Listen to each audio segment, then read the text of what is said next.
ማለዳ የመጣ ስታነቃኝ እንደምን አደራችሁ ክቡራትና ክቡራን የምፅዓቱ አዋጅ ነጋሪ አገልግሎት አድማጮቻችን፣ ሰላም ለእናንተ ይሁን። የማለዳ ቁርሳችንን አሁን ጀምረናል። አዘጋጅ እና አቅራቢ ፓስተር አለማየሁ ነሞ። መልካም ጊዜ ሆነላችሁ። ከሕይወት ምንጭ ውሃ ስታረካኝ ሰላም ጤና ይስጥልን፣ እንደምን አደራችሁ። ይህ በምፅዓቱ አዋጅ ነጋሪ አገልግሎት እየተዘጋጀ የሚቀርብላችሁ የማለዳ ቁርስ ፕሮግራም ነው። የዛሬው ማለዳ ቁርስ ፕሮግራም ከማቅረባችን በፊት አብረን እስቲ እግዚአብሔር አምላካችንን አመስግነን ወደ ዛሬው የማለዳ ቁርስ እናልፋለን። የዘላለም አምላክ እግዚአብሔር ሆይ በጌታ በኢየሱስ ክርስቶስ ስም ስለዚህ ማለዳ፣ ስለ ምሕረት፣ ስለ ቸርነት፣ ስለ በጎነት፣ ስለ መልካምነት ሁሉ እናመሰግንሃለን። ይህ ማለዳ ደግሞ ባርከ ስለሰጠን ክብር ምስጋና ለአንተ ይሁን። ስለሰጠን ጤንነት፣ ስለሰጠን ሰላም እናመሰግንሃለን። ደግሞ ቃልህን ባርክልን፣ በመንፈስህ አስተምረን፣ ቅዱሱ መንፈስህ እንዲያስተምረን እርዳን። ቃልህን እውነት በመረዳት ደግሞ እንደ ቃል መኖር እንድንችል ጸጋና ምሕረት ቸርነት እንዲበዛልን በኢየሱስ ክርስቶስ ስም እንጠይቅሃለን። ሁሉ ለስም ክብር ይሁን፣ በኢየሱስ ስም አሜን። በትናንትናው ዕለት እንግዲህ የገላትያ መጽሐፍ ምዕራፍ 1 ቁጥር 9 ነበር የተመለከትነው። ሐዋርያ ጳውሎስ አስቀድመን እንዳለን እንዲሁ አሁንም ሁለተኛ እላለሁ፣ ከተቀበላችሁት የተለየ ማንም ቢሰብክላችሁ የተረገመ ይሁን ይላል። እንግዲህ ወንጌል በየዘመኑ በየጊዜው በየዓመታቶቹ ብዙዎች ሊበርዙት ሞክረዋል፣ ሊያጠፉት ሞክረዋል። ነገር ግን ሳይጠፋ ሳይበረዝ እኛ ጋር ደርሷል። ይህ እኛ ጋር የደረሰውን እውነተኛውን የክርስቶስ ኢየሱስን ወንጌል ደግሞ የማስቀጠልና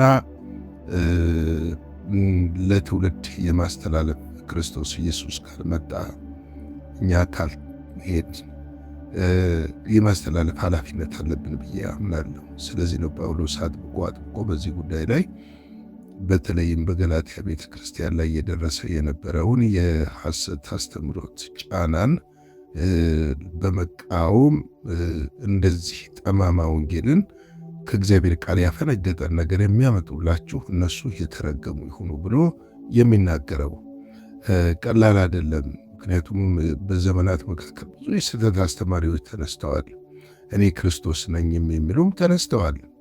ብዙዎቹ ደግሞ ለራሳቸው ጥቅምና ዝና፣ ክብር፣ ገንዘብ ለማግኘት ሲሉ ወንጌልን እንደፈለጉት አጣመው ተመልክተናል። በዚህም ዘመን ደግሞ እንዳሉና በተለይም እኔና እናንተ ያለንበት የመጨረሻው ዘመን ስለሆነ የመጨረሻው ሰዓት ስለሆነ በስፋት እንዳሉ እናውቃለን። እንግዲህ ዛሬ ቁጥር 10ን እንመለከታለን።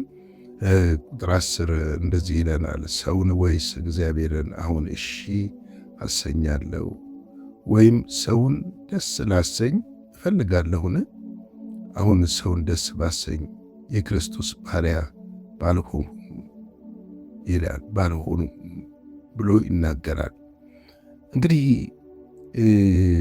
እግዚአብሔርን ደስ ልናሰኝ ነው የተፈጠርን። ሰዎችን ደስ ልናሰኝ አይደለም። በእግዚአብሔር የሚደሰቱ ሰዎች እኛ እግዚአብሔርን ደስ ስናሰኝና እውነቱን የእግዚአብሔርን እውነት ገልጠን ስንሰብክ ስናስተምር ደስ ይሰኛሉ። ሰውን ደስ ማሰኘት ብዙ ጊዜ ዋጋ ያስከፍላል። ዋጋ ያስከፍላል ስል እርግማንን ያመጣል። በዚህ ዘመን መልእክቶችና ስብከቶች ሲዘጋጁ ብዙ ጊዜ ሰዎች ደስ እንዲሰኙ ናቸው። ለምሳሌ በዚህ ዘመን ሰዎች ንስሐ ግቡ አይባሉም። ስለ ደሙ አይሰበክም። ስለ መንፈስ ቅዱስ ሙላት አይሰበክም። ብዙ ስለ መስቀሉ አይሰበክም። ነገር ግን ሰዎች የሚኮረኩራቸውና የሚያስደስታቸው ነገር ምንድን ነው ተብሎ ተፈልጎ ተነጥሎ ተለይቶ ሰዎች ደስ ለማሰኘት፣ ለማስጨብጨብ፣ ለማስባል፣ ለማዘለል ስሜትን የሚኮረኩሩ ስብከቶች ሲዘጋጁ እናያለን። እኔ አንድ ነገር ይገባኛል። መንፈስ ቅዱስ እኮ ያዘልላል። እውነት ሲሰበክ እኮ ሰዎች ልባቸው ይነካሉ። አገልጋይ እንደመሆኔ መጠን ብዙ ጊዜ ሳገለግል ጠንከር ያሉ ነገሮች ስናገር ሰዎች በእንባ ተሞልተው ሲያነቡ አይቻልም። ምክንያቱም መንፈስ ቅዱስ ነው የሥራው ባለቤት። መንፈስ ቅዱስ ነው ውስጣቸውን የሚቀይርና የሚነካ።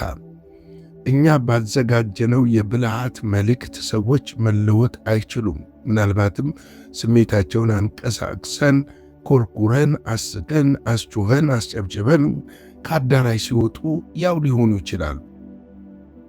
አዳራሽ ውስጥ ላለ አይደለም ሰዎችን ወይም ደግሞ ለ2 ሰዓት ለምትሞላ ፕሮግራም አይደለም ሰዎችን ምናስተምረው ምንሰብከው።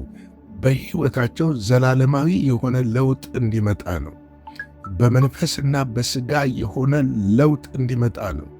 እግዚአብሔርን እየመሰሉ እየተለወጡ ሰዎች እየተቀየሩ እንዲሄዱ ነው። እግዚአብሔርም ወደ ልጁ በልጁ በኢየሱስ ክርስቶስ ሲጠራን የልጁን መልክ እንመስል ዘንድ ነው። ልጁን እንመስል ዘንድ ነው። ልጁን ለመምሰል ደግሞ የሚያስችለልን ሕያው የሆነውን ቅዱስ የሆነውን ቃሉን ሰጥቶናል። ይህንን ቃል ነው ልንሰብክ የሚያስፈልገው።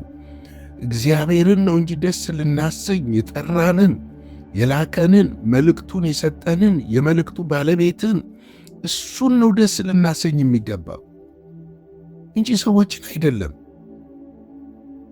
ሰዎችን ስናስደስት የሰዎች ባሪያዎች ብቻ ነን። ሰዎችን የምናስደስተው ለሆነ ጥቅማችን ካልሆነ ሰዎች ተደሰቱም አልተደሰቱም አክብረን ወደናቸው አፍቅረናቸው ግን የእግዚአብሔርን መልእክት እውነትን በፍቅር ለሰዎች ማቅረብ አለብን። አጨበጨቡም አላጨበጨቡም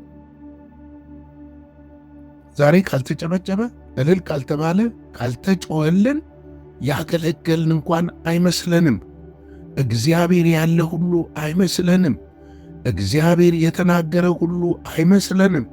እግዚአብሔር መኖሩን ማረጋገጫ አድርገነዋል። ጭብጨባና እልልታ አይደለም። መጽሐፍ ቅዱሳችንን በደንብ እናጥና። እግዚአብሔር አንድም ሁለትም ሆነን ዝም ብለን በመንፈስ አንድነት ብንቀመጥ ይኖራል። እግዚአብሔር ወንድሞች በህብረት ቢቀመጡ ያማረ ነው ያለው። ቢያወሩ ቢጮሁ ቢጨፍሩ ቢዘምሩ ቢዘሉ አላለም። ተመልከቱ ወገኖች፣ እግዚአብሔርን ደስ ለማሰኘት የእግዚአብሔርን እውነት ለትውልድ ልንናገር ያስፈልጋል። ትውልድም የሚያመልጠው ደግሞ በእውነት እንጂ በሰው በተበጃጀ የብልሃት ትምህርትና ስብከቶች ትውልድን አንለውጠው። ምክንያቱም በሰው እኮ አንድ በጣም እንድናውቀው የሚያስፈልገው ነገር አለ። አስጮኸ ነው አስጨፍረ ነው ሲወጣ ራሱን ይጠይቃል እኮ ባዶ በመሆኑ። ምንድን ነው የተባለው ብላችሁ ብትጠይቋቸው አንዳንድ ሰዎች እንኳን አያውቁትም። ለምን? ሰባኪው ያዘጋጀው ትምህርት ሰዎች ማስደሰት ስለፈለገ ብቻ ነው። ሰውን ማስደሰት ብለን ወንጌልን አንሸቃቅጥም። ስለዚህ ነው እግዚአብሔርን አሁን እሺ አሰኛለሁን ወይስ ሰውን ደስ ላሰኝ እፈልጋለሁን ይላል። ምክንያቱም መልእክት ከእግዚአብሔር የምንቀበለው ሰዎችን ለማስደሰት ሳይሆን የእግዚአብሔር የመንግስቱን የዘላለም ዓላማ በምድር እንዲፈጸም የተሰጠንን ተልእኮ ለማስፈጸም መሆን መቻል አለበት። ተልእኮውን እንዲፈጸም መስራት መቻል አለብን። የግማን ተልእኮ የእግዚአብሔር ተልእኮ። እግዚአብሔር ስለ 45 ደቂቃ ስብከት አይደለም የሚጨነቀው። በ45 ደቂቃ ውስጥ የእሱ ሐሳብና ፍቃድ በሰዎች ልብ ውስጥና ሕይወት ውስጥ መስራትና ማለፉን ነው የሚያሳስበው። የሰዎች ሕይወት መለወጥ ነው የሚያሳስበው። ስለዚህ ነው አሁን ሰውን ደስ ባሰኝ የክርስቶስ ባሪያ ባልሆንኩም ነበር ይላል። ሰውን ደስ ካሰኘን የክርስቶስ ባሪያ አይደለንም፣ የሰዎች ባሪያ ነን። ሰዎች ጥሩ ገንዘብ እንዲሰጡ ወይም ደግሞ ጥሩ ነገር እንዲያደርጉ ብለን ሰውን ልናስደስት አያስፈልግም። የምናገለግለው በዚህ ምድር ለሚገኘው ክብርና ዝና ገንዘብ አይደለም። አገልግሎት የተሰጠን የአገልግሎት አደራ የተሰጠን ሰዎችን ከጨለማና ከጨለማ ወደ ብርሃን ለማምጣት ነው። በክርስቶስ ኢየሱስ ደቀ መዝሙር ሆነው ለክርስቶስ ኢየሱስ መንግሥት እንዲዘጋጁ ለማድረግ እንደሆነ ልናውቅ ልንገነዘብ ያስፈልጋል እንጂ ለሚጠፋው ዓለም ልናዘጋጃቸው አይደለም። ለዚህ ለሚያልፈው ዓለም ግብስብስ ስለሆነና ነገ ድንገት በሆነ ነገር ሊጠፋ ላለው ነገር አይደለም ሰዎችን የምናዘጋጀው ለዘላለም መንግሥት ነው። ይሄ ከሆነ ደግሞ እውነተኛ የክርስቶስ ባሪያዎች ሆነን ክርስቶስ በምድር በነበረ ጊዜ ያስተላለፈውን ሐሳቡንና ፍቃዱን የሰጠንንም ተልኮ መፈጸም አለብን ብዬ እላለሁ። ሮሜ 2:29 ላይ ምን ይላል? ዳሩ ግን በስውር አይሁዳዊ የሆነ አይሁዳዊ ነው፣ መገረዝ በመንፈስ የሚያደርግ የልብ መገረዝ ነው እንጂ በመጽሐፍ አይደለም። የእርሱ ምስጋና ከእግዚአብሔር ነው እንጂ ከሰው አይደለም። አያችሁ፣ መገረዝ በመንፈስ ነው፣ በልብ ነው። እውነተኝነት። የእኛ ምስጋና ደግሞ ከማን ነው?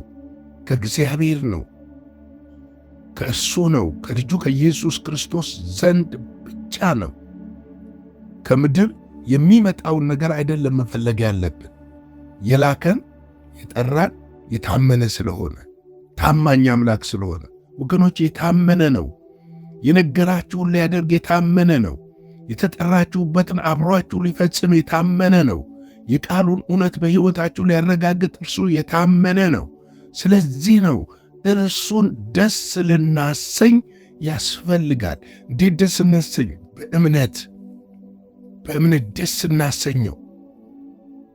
የእግዚአብሔርን ሐሳብና ፍቃድ በመፈጸም የተሰጠንን ተልእኮ በእምነት በመፈጸም እግዚአብሔርን ልጅ ኢየሱስ ክርስቶስን ደስ እናሰኘው። ሰማይን ደስ እናሰኝ። ያን ጊዜ የእግዚአብሔር በረከትና ጽድቅ በሕይወታችንና በኑሯችን እየሰፋ እየበዛ ይሄዳል። ክብር ለእግዚአብሔር ይሁን። እንግዲህ የዛሬ ማለዳ ቁርሴን እዚህ ላይ ገታለሁ። ላይክ፣ ሼር፣ ሰብስክራይብ በማድረግ አገልግሎቱን ለሁሉ ብዙዎች እንድታዳርሱ በጌታ ፍቅር በፍጹም ትሕትና ጠይቃችኋለሁ። አጭር ጸሎትን ጸልይና የዛሬውን የማለዳ ቁርስ በዚህ ላይ ላብቃ። የዘላለም አምላክ እግዚአብሔር ሆይ በጌታ በኢየሱስ ክርስቶስ ስም ስለዚህ ማለዳ አመሰግናለሁ። ስለ ምሕረት፣ ስለ ቸርነት፣ ስለ በጎነት ክብር ምስጋና ለአንተ ይሁን። በዘመናችን ሁሉ አንተን ደስ አሰኝተን ማለፍ እንድንችል ጸጋና ኃይልህ መንፈስህ እንዲያግዘን በክርስቶስ ኢየሱስ እጠይቅሃለሁ። የታመሙ ይፈወሱ፣ ያዘኑ ይጽናኑ፣ የተሰበሩ ይጠገኑ። እግዚአብሔር የወደቁትን አንሳቸው። ለምድራችን በረከትና ሰላምን፣ ለቤተ ክርስቲያን ደግሞ ማስተዋልና ጥበብን እንድትሰጥ በኢየሱስ ክርስቶስ እጠይቅሃለሁ። ሁሉ ለስም ክብር ይሁን፣ በመድኃኒታችን በጌታችን በኢየሱስ ክርስቶስ ስም አሜን። በነበረን የመልእክት ክፍለ ጊዜ እንደተባረካችሁ ተስፋ እናደርጋለን። በነገው ማለዳ በሌላ ዝግጅት እንገናኛለን። መልካም ቀን።